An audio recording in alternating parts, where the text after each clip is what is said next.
Dear students, BSc Part 2nd Physical Chemistry Phase Equilibrium Unit number 3 video number 7। आज हम study करेंगे गंधक तंत्र या सल्फर सिस्टम। गंधक के दो क्रिस्टलीय अपर रूप होते हैं, एक अंताक्ष गंधक जिसको हम मोनोक्लिनिक सल्फर कहते हैं SM, और दूसरा होता है विषमलाक्ष गंधक या रोम्बिक सल्फर SR।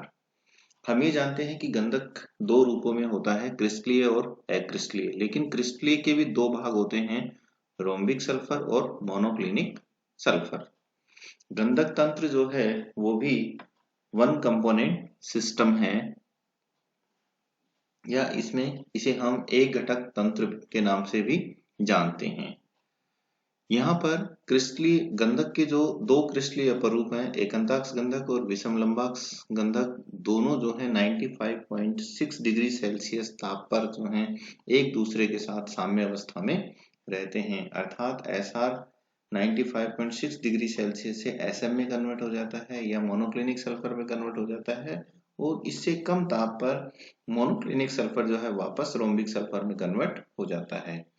तो 95.6 डिग्री सेल्सियस एक ऐसा टेम्परेचर है जिससे थोड़ा सा अधिक टेम्परेचर देते ही रोम्बिक सल्फर जो है मोनोक्लिनिक सल्फर में कन्वर्ट हो जाता है, और उससे थोड़ा सा ठंडा करते ही मोनोक्लिनिक सल्फर जो है रोम्बिक सल्फर में कन्वर्ट हो जाता है। कहने का मतलब दोनों सल्फर एक दूसरे में इंटरचेंज होते रहते हैं, और जिस टेम्परेचर पर ऐसा होता है इसे ही हम संक्रमण ताप या ट्रांजिशन टेम्परेचर के नाम से जानते हैं।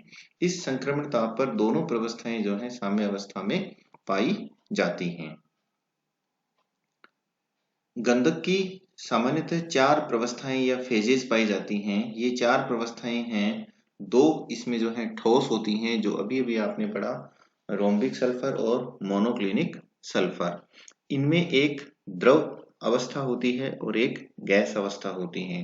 तो सल्फर की जो चार फेजेस होती हैं उसको हम SR रोम्बिक सल्फर, दूसरी हो गई मोनोक्लिनिक सल्फर, तीसरी है द्रव सल्फर SL, और चौथी है वाष्प सल्फर या सल्फर वेपर SV। यदि हम चार फेजेस की बात करें तो क्या चारों प्रवस्थाएं एक साथ साम्य में हो सकती हैं? नहीं, ऐसा संभव नहीं है। ये हम फेज रूल के माध्यम से देखते हैं कि क्या ऐसा संभव है। सल्फर तंत्र में प्रत्येक प्रवस्था को प्रदर्शित करने वाला अवयव एक सल्फर या गंधक ही है, अतः यह एक घटक या वन कंपोनेंट सिस्टम है। यदि हम चार फेज को एक साथ साम्य अवस्था में माने तो फेज P बराबर हो जाएगा 4। जब हम मान रखते हैं F = C - P+2, phase rule में जब हम मान रखेंगे तो हम जानते हैं कि सल्फर जो तंत्र है वो उसका कंपोनेंट तो एक है, लेकिन फेज यदि हम चार साम्य अवस्था में एक साथ माने तो 4 लिखते हैं +2। जैसे ही हम लिखेंगे तो F का मान आएगा -1, और -1 जो है संभव नहीं है। अतः कहने का मतलब है कि चारों प्रवस्थाएं एक साथ साम्य अवस्था में नहीं रह सकती। अधिकतम चारों प्रवस्थाओं में से केवल 3 प्रवस्थाएं ही जो हैं एक साथ रह सकती हैं। अतः एक घटक तंत्र में साम्य में रहने वाली अधिकतम प्रावस्थाओं की संख्या जो है 3 होती है। अब हम बात करेंगे वक्रों की। इस गंधक तंत्र में जो हैं बहुत सारे वक्र हमें देखने को मिलते हैं। कम से कम हमें 6 वक्र स्पेशली जो हैं स्पेसिफाई करने हैं। ये 6 वक्र हैं हमारे पास FA, AB, BE, AC, BC तथा CD। प्रवस्थाएं जो वक्रों पर यदि हम देखेंगे तो दो हमें देखने को मिलती हैं, और F का मान 1, या हमारा जो तंत्र होता है एक चर होता है। कहाँ पर? वक्रों पर। यदि हम वक्रों के बीच के क्षेत्र की बात करें तो वहां पर प्रवस्था 1 होती है और तंत्र हमारा द्विचर होता है। लेकिन हम त्रिक बिंदु की बात करें तो यहाँ तंत्र अचर होता है। हम ये भी जानते हैं कि त्रिक बिंदु A, B, C और O, 4 त्रिक बिंदु जो हैं हमें देखने को मिलते हैं। जबकि हमने जल तंत्र और CO2 तंत्र की जब हम बात की थी तो वहां पे केवल हमें एक ही जो है त्रिक बिंदु देखने को मिला था। सल्फर तंत्र का जब हम प्रवस्था आरेख या फेज डायग्राम देखते हैं तो वो हमें इस प्रकार का दिखाई देता है, या सल्फर तंत्र प्रवस्था आरेख या phase diagram of sulphur system. यहाँ देख लीजिए कंप्लीट आपको जो है ये दिखाई दे रहा है सल्फर तंत्र में। यहाँ हम लेफ्ट हैंड साइड में जो है ये जो वर्टिकल एक्सिस है उस पर हम प्रेशर यूज करेंगे या प्रेशर को लेते हैं, और हॉरिजॉन्टल जो एक्सिस है उसके ऊपर हम टेम्परेचर लेते हैं। ये तीनों जो आपको ग्राफ के माध्यम से पॉइंट्स दिखाई दे रहे हैं, तीन से मेरा मतलब है वक्र, वक्रों से घिरा हुआ क्षेत्र और त्रिक बिंदु। ये तीनों चीजें जो हैं आपको वक्रों के माध्यम से दिखाई दे रही हैं। सबसे पहले हम वक्रों की बात करें, यहाँ पर ये देखिए जहां आपको क्रशर नजर आता है, क्रशर देखिए, ये देखिए F से जब आप A की तरफ जाते हैं तो F से A जाने में जो कर्व होगा वो है हमारा सब्लिमेशन कर्व।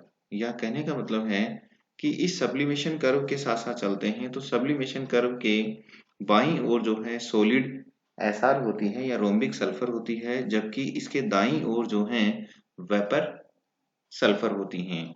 तो सब्लिमेशन कर्व के सहारे सहारे जब हम F से A तक चलते हैं तो सॉलिड जो रोम्बिक सल्फर है वो वेपर सल्फर में कन्वर्ट होती है। यानी कहने का मतलब ठोस रोम्बिक सल्फर जो है डायरेक्ट गैसीय सल्फर में कन्वर्ट होती है, और इसे ही हम सब्लिमेशन कर्व के नाम से जानते हैं। जैसा कि आपने कर्व के बारे में पढ़ा है कि यहाँ पर दो फेजेस हैं, कंपोनेंट एक है, तो उस स्थिति में हमारे लिए तंत्र जो है क्या हो जाएगा, मान रख दीजिए F = C - P+2 में यहाँ पे फेज 2 है तो 2 से 2 कैंसिल हो जाएंगे, 1 है तो C का जो है F का मान यहाँ पे हमें 1 प्राप्त होगा, यानी 1 चर हो जाएगा। यानी 1 को भी चेंज करते ही है जो फेज हमारी चेंज हो जाएगी। कहने का मतलब यदि हम टेम्परेचर बढ़ा करके ही है जो रोम्बिक सल्फर को जो है कि सल्फर वेपर में कन्वर्ट कर सकते हैं। लेकिन यहाँ पर जब हम F से A तक बिंदु A पर आते हैं तो यहाँ पर एक जो है 3 पॉइंट्स आकर के मिलते हैं। एक FA हो गया, 3 कर्व आकर के मिलते हैं, FA आ गया यहाँ पे, AB आ गया यहाँ पे, और AC आ गया या CA कह सकते हैं।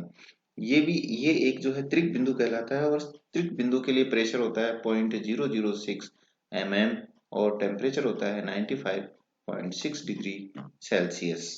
यानी कहने का मतलब यही वो बिंदु है जहां पर रोम्बिक सल्फर और मोनोक्लिनिक सल्फर जो हैं दोनों एक दूसरे के साथ साम्य अवस्था में पाए जाते हैं। साथ ही इसमें सल्फर वेपर भी जो है साम्य अवस्था में पाई जाती है, अतः हम इसको त्रिक बिंदु के नाम से जानते हैं। अब यदि हम A से B की ओर चलते हैं तो ये भी एक सब्लिमेशन कर्व है, लेकिन इस सब्लिमेशन कर्व और FA सब्लिमेशन कर्व में अंतर है। यहाँ पर मोनोक्लिनिक जो सल्फर है, ठोस मोनोक्लिनिक सल्फर है, वो सल्फर वेपर में कन्वर्ट हो रही है। तो जब हम AB वक्र की बात करते हैं, AB सब्लिमेशन कर्व की बात करते हैं, तो यहाँ पर सॉलिड जो मोनोक्लिनिक सल्फर है वो वेपर सल्फर में या सल्फर वेपर में जो है कन्वर्ट होती है, जबकि FA सब्लिमेशन जो कर्व है इसमें रोम्बिक सल्फर जो है सल्फर वेपर में कन्वर्ट हो रही है। अब इसके आगे हम चलते हैं बिंदु B। बिंदु B एक बार फिर से हमारा जो है त्रिक बिंदु बन जाता है, और इस B बिंदु पर 3 वक्र आकर के मिल रहे हैं, BE, BC और AB। ये जो ट्रिपल बिंदु या त्रिक बिंदु जो कहलाता है, इस बिंदु B पर हमारा टेम्परेचर जो है 120 डिग्री सेल्सियस होना चाहिए और प्रेशर जो है 0.04 mm होना चाहिए। इस बिंदु B से यदि हम आगे की ओर चलते हैं तो वक्र आता है BE। BE vapour pressure curve कहलाता है, जहां पर सल्फर लिक्विड सल्फर जो है वेपर सल्फर में कन्वर्ट होती है। यदि हम वक्र B और C की बात करें तो मोनोक्लिनिक सल्फर जो है सल्फर लिक्विड में कन्वर्ट होती है, और यदि हम वक्र A से C की बात करें तो रोम्बिक सल्फर जो है, सॉलिड रोम्बिक सल्फर जो है मोनोक्लिनिक सल्फर में कन्वर्ट होती है। दोनों की ही फेज जो है सॉलिड होती हैं, लेकिन ये क्रिस्टलाइन फॉर्म है, अतः दोनों की जो है फेजेस डिफरेंट होती हैं। स्टेट तो दोनों की सॉलिड है, लेकिन फेज जो है दोनों डिफरेंट होती हैं। फिर ये बिंदु सी पर भी जो है आपको तीन वक्र आते हुए मिलते हुए नजर आ रहे हैं। एसी वक्र यहाँ पे मिल रहा है, सीडी वक्र यहाँ पर मिल रहा है, और बीसी वक्र भी यहाँ पर आकर के मिलता है। ये भी एक जो है त्रिक बिंदु है। तो हमने तीन त्रिक बिंदुओं की बात की यहाँ पे, ए बी सी। यदि हम ए से सी के सारे जाते हैं तो इसे हम ट्रांजिशन वक्र के नाम से जानते हैं, जहां पर एक रोम्बिक सल्फर जो है मोनोक्लिनिक सल्फर में कन्वर्ट होती है, और वो एक पर्टिकुलर टेम्परेचर होता है जिस पर ऐसा होता है, या दोनों फॉर्म एग्जिस्ट करती है, दैट इज ट्रांजिशन टेम्परेचर। यदि हम सी डी की ओर जाते हैं तो सी से डी की ओर जाने के लिए जो कर्व होता है वो फ्यूजन कर्व कहलाता है। तो हमें यहाँ पर 6 वक्र देखने को मिले। पहला वक्र हो गया हमारा एफ ए, दूसरा वक्र हो गया हमारा ए बी, तीसरा वक्र हो गया हमारा बीई, चौथा है हमारा बीसी, पांचवा वक्र है एसी, और छठा वक्र है सीडी। यदि हम इन छहों वक्रों की बात करें तो यहाँ पर दो प्रवस्थाएं, कोई ना कोई दो प्रवस्थाएं साम्य में होती हैं। तो प्रवस्थाएं दो हैं, कंपोनेंट प्रत्येक हर वक्र पर जो है एक है। इस स्थिति में यदि हम f का मान निकालते हैं तो 1 प्राप्त होता है, और जब f का मान 1 प्राप्त होता है तो ये वक्र हमारे लिए जो है एक चर होते हैं, अर्थात एक वेरिएबल को चेंज करने पर ही एक फेज दूसरी फेज में कन्वर्ट हो जाती हैं। यदि हम इनके एरियाज की बात करें, एरियाज में देख लीजिए, एक क्षेत्र हमारा बनता है यहाँ पे एफ ए और डी।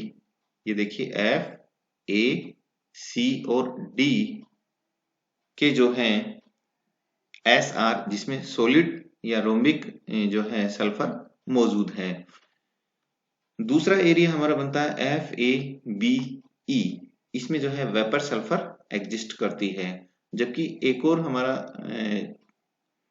एरिया है वो है ए बी सी, ए से घिरा हुआ क्षेत्र, जिसमें कि मोनोक्लिनिक सल्फर सॉलिड स्टेट के रूप में जो है एग्जिस्ट करती है। जबकि एरिया डी सी बी और ई में जो है लिक्विड सल्फर जो है एग्जिस्ट करती हैं। जहां भी ये एरिया है यहाँ पर कंपोनेंट भी एक है और फेज भी एक है, अतः यहाँ पर ये हमारा जो f का मान होगा वो हमें 2 प्राप्त होता है, या द्विचर जिसे हम कहते हैं वो प्राप्त होता है। यदि हम b को पीछे की ओर बढ़ाएं, fa को पीछे की ओर बढ़ाएं, यहाँ देखिए क्रशर आपको नजर आ रहा होगा, इस b को आप पीछे की ओर ले जाएं o, यदि fa को पीछे की ओर ले जाएं o, और यदि हम DC को भी पीछे की ओर लाएं तो ये जो है थोड़ा सा इसको बढ़ाते हैं, BC को भी हम पीछे की ओर बढ़ाते हैं तो ये O के ऊपर मिलता है। तो यहाँ पर तीन कर्व जो है आकर के आपस में मिलते हैं और बिंदु O का निर्माण करते हैं। इस बिंदु O यहाँ पर भी तीन कर्व आकर के मिल रहे हैं। कौन कौन से कर्व आके मिल रहे हैं इस पर? OB, OA और OC। तो ये भी एक त्रिक बिंदु कहलाता है, और इस त्रिक बिंदु के लिए टेम्परेचर होता है 114 डिग्री सेल्सियस और प्रेशर होता है 0.03 mm। तो यहाँ हमने इस पूरे सल्फर सिस्टम में तीन चीजों की स्टडी की, वक्र, क्षेत्र, एरियाज और त्रिक बिंदु। अब हम इनका बिंदुवार विश्लेषण हम देखते हैं। सबसे पहले गंधक तंत्र की प्रमुख विशेषताओं में साम्य में उपस्थित प्रवस्थाएं, एक प्रवस्था साम्य जिसमें जो है कि एरियाज आ जाते हैं एसआर, जिसमें केवल एसआर मिलेगा। एसआर हमें वक्र एफ ए बी के बाईं ओर के क्षेत्र में मिलता है। एस एम हमें ए बी बी सी ए सी के वक्रों से घिरे हुए क्षेत्र में देखने को मिलता है। एस एल हमें वक्र ई बी सी डी के दाईं ओर के क्षेत्र में देखने को मिलता है, और एस वी हमें वक्र एफ ए बी ई के नीचे के क्षेत्र में जो है अपने को देखने को मिलता है। तो चार प्रमुख इस जो प्रवस्था आरेख हैं उसके भाग हैं, और चारों क्षेत्रफलों की यदि हम बात करते हैं तो यहाँ स्वतंत्रता की कोटि F बराबर C माइनस P प्लस 2 या F बराबर 1 माइनस 1 प्लस 2 या F का मान 2 हमें प्राप्त होता है और तंत्र हमारा जो है द्विचर होता है। अब यदि हम दो प्रवस्था साम्य की बात करें तो ये हमें वक्रों पर देखने को मिलता है और वक्रों में हमने देखा कि हमारे पास 6 वक्र थे। वक्र FA पर हमें रोम्बिक सल्फर वेपर सल्फर के साथ साम्य अवस्था में देखने को मिलती है और इस वक्र को हम ऊर्ध्वपातन के नाम से जानते हैं। वक्र AB में मोनोक्लिनिक सल्फर जो है वेपर सल्फर के साथ साम्य अवस्था में होती हैं और ये भी एक प्रकार का ऊर्ध्वपातन वक्र होता है। वक्र BE में लिक्विड सल्फर वेपर सल्फर में एक दूसरे के साथ साम्य अवस्था में देखने को मिलती हैं और इसको हम वाष्पन वक्र के नाम से जानते हैं। वक्र AC में रोम्बिक सल्फर मोनोक्लिनिक सल्फर के साथ साम्य अवस्था में होती है और इसे हम संक्रमण वक्र के नाम से या ट्रांजिशन कर्व के नाम से जानते हैं। वक्र BC में मोनोक्लिनिक सल्फर जो है लिक्विड सल्फर के साथ साम्य अवस्था में होती है और इसको हम गलन वक्र के नाम से भी जानते हैं। और अंतिम हमारा वक्र है CD जिसमें रोम्बिक सल्फर जो है लिक्विड सल्फर के साथ साम्य अवस्था में देखने को मिलती है और इसे हम गलन वक्र के नाम से भी जानते हैं। तो दो प्रवस्था साम्य या ऐसे साम्य जिसमें दो फेजेस आपस में एक दूसरे के साथ साम्य अवस्था में होती हैं वो हमारे लिए टोटल 6 वक्र हैं FA, AB, BE, AC, BC और CD। यदि हम इन वक्रों पर बात करते हैं तो फेज हमें दो देखने को मिलती हैं। कंपोनेंट जो है हमें यहाँ देखिए कंपोनेंट यहाँ पर एक है और F equal to C minus P plus 2 में देखिए C कंपोनेंट एक है फेज दो है तो मान हमारे पास आता है F इक्वल टू 1 और ये एक चर सिस्टम होता है। यदि हम तीन प्रवस्थाओं की बात करते हैं जहां पर तीन प्रवस्थाएं एक साथ साम्य अवस्था में होती हैं तो वो बिंदु देखिए आप। सबसे पहले तीन प्रवस्थाएं हम बिंदु A की बात करते हैं जिसमें SR, SM और SV यानी रोम्बिक सल्फर मोनोक्लिनिक सल्फर और वेपर सल्फर तीनों एक जगह मिलती हैं तो इसे हम त्रिक बिंदु A नाम देते हैं और इस त्रिक बिंदु A का टेम्परेचर जो होता है वो 95.6 डिग्री सेल्सियस और प्रेशर 0.006 mm होता है। यदि हम दूसरे त्रिक बिंदु B की बात करें तो त्रिक बिंदु B पर मोनोक्लिनिक सल्फर लिक्विड सल्फर और वेपर सल्फर जो है आपस में साम्य अवस्था में होते हैं और इसका टेम्परेचर 120 डिग्री सेल्सियस और प्रेशर जो है 0.4 mm होता है। यदि हम त्रिक बिंदु C की बात करें तो यहाँ पर रोम्बिक सल्फर मोनोक्लिनिक सल्फर और सल्फर लिक्विड जो है आपस में साम्य अवस्था में होती हैं और इस समय टेम्परेचर 151 डिग्री सेल्सियस और प्रेशर जो है 1200 वायुमंडलीय प्रेशर होता है। चौथा हमारा त्रिक बिंदु जिसको हम मित स्थायी या मेटा स्टेबल जो साम्य कहेंगे, इस मेटा स्टेबल या मित स्थायी साम्य पर रोम्बिक सल्फर लिक्विड सल्फर और वेपर सल्फर जो है आपस में साम्य अवस्था में पाई जाती हैं। यहाँ टेम्परेचर 114 डिग्री सेल्सियस होता है और प्रेशर 0.03 mm होता है। यदि हम इन तीन प्रवस्था साम्य की हम बात करें तो यहाँ पर हमें F का मान 0 मिलता है यानी कहने का मतलब है कि C का मान 1 है, P का मान हमारे लिए 3 है, 2 एज इट इज आ जाएगा। फेज रूल में जैसे ही हम इनके लिए मान रखेंगे तो F का मान 0 आएगा। F का मान 0 यह इंगित करता है कि तंत्र हमारे लिए क्या है, अचर है। अचर का मतलब यदि किसी एक भी वेरिएबल को आप थोड़ा सा भी चेंज करते हैं तो तीनों व्यवस्थाएं साम्य अवस्था में नहीं रहती हैं, चाहे वो प्रेशर हो या फिर टेम्परेचर हो। तो आज हमने सल्फर सिस्टम के बारे में पढ़ा। सल्फर सिस्टम में या सल्फर तंत्र के प्रवस्था आरेख में तीन महत्वपूर्ण भाग हो गए, वक्र, क्षेत्र या क्षेत्रफल और त्रिक बिंदु। ठीक है। यदि हम प्रवस्था आरेख में देखते हैं कि यहाँ पे एक लाइन है आपके जहाँ क्रशर है x डैश, इस लाइन की अगर बात करें तो यहाँ पर यदि हम प्रेशर को फिक्स कर दें और टेम्परेचर को धीरे धीरे बढ़ाते जाएं तो हमें चारों व्यवस्थाएं एक दूसरे में परिवर्तित होती हुई नजर आती हैं। तो यहाँ पर शुरुआत में जो है रोम्बिक सल्फर आपको देखने को मिलेगी। जैसे जैसे आप टेम्परेचर बढ़ाते जाएंगे रोम्बिक सल्फर जो है मोनोक्लिनिक सल्फर में कन्वर्ट हो जाएगी। मोनोक्लिनिक सल्फर और टेम्परेचर बढ़ाने पर या ज़्यादा टेम्परेचर बढ़ाने पर, जबकि हमें प्रेशर उतना ही रखना है, तो मोनोक्लिनिक सल्फर जो है आगे जाकर के जो है लिक्विड सल्फर में कन्वर्ट हो जाती हैं। और लिक्विड सल्फर में फिर यदि हम जो है टेम्परेचर और बढ़ाते हैं तो वेपर सल्फर में कन्वर्ट हो जाती है। मेरा कहने का मतलब है कि यदि हम प्रेशर को फिक्स रखें और टेम्परेचर बढ़ाते जाएं तो हमें चारों प्रवस्थाएं वन बाय वन, एक के बाद एक हमें देखने को मिलती हैं। तो कोई भी अगर हम प्रेशर फिक्स कर लें एक पर्टिकुलर लाइन पर, यदि हम प्रेशर फिक्स कर लें, माना कि ये लाइन हमारी एक्स एक्स डैश है, तो रोम्बिक सल्फर मोनोक्लिनिक सल्फर में कन्वर्ट होगी, फिर मोनोक्लिनिक सल्फर लिक्विड सल्फर में कन्वर्ट होगी, देन लिक्विड सल्फर जो है वेपर सल्फर में कन्वर्ट होती है। तो इस आधार पर हम एक पर्टिकुलर प्रेशर या पर्टिकुलर टेम्परेचर पर हम कौन सी स्टेट एग्जिस्ट करती हैं उसकी हम स्टडी आसानी से इस ग्राफ के माध्यम से कर सकते हैं। धन्यवाद, आज इतना ही।